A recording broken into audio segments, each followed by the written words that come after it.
We start this hour with some breaking news out of Iran. State television says there's been an accident involving a helicopter that might have been carrying President Raisi. Well, with me is Sebastian Usher, the BBC World Service's Middle East analyst. So, Sebastian, this news only just coming into us. What do we know?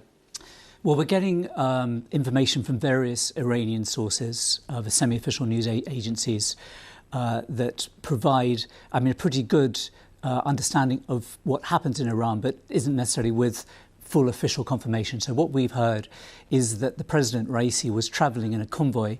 We're hearing this from at least one Iranian source, of 3 helicopters over East Azerbaijan, and that one helicopter had to make what was described as a hard landing. Now that helicopter, it has emerged over the past half an hour or so, seems almost certainly to have had President Raisi on board. Not only President Raisi, but also the Iranian foreign minister on board. Now, this is an area where it's mountainous, it's wooded, and we're hearing from these sources that there's particularly bad weather conditions there, that it's foggy.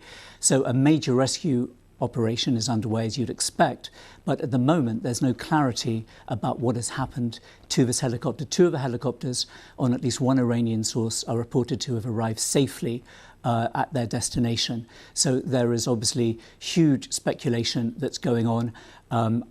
As far as I can see at the moment, there is emerging official confirmation that President Raisi was on board that helicopter, but what has happened to that helicopter, what state it's in, we don't know as yet. And would it be usual for President Raisi to be using helicopters to travel around? He's president. He does travel widely. It is not something that is unusual for him to be making these trips. There's no kind of issue about him being able to travel in any sense. If this was the supreme leader, Khamenei, that would be a different case. But President Raisi is very much the outward-looking face of the Iranian government. So he is, often travelling to different locations around the world, whether it's by helicopter or by plane. So that in itself is not unusual.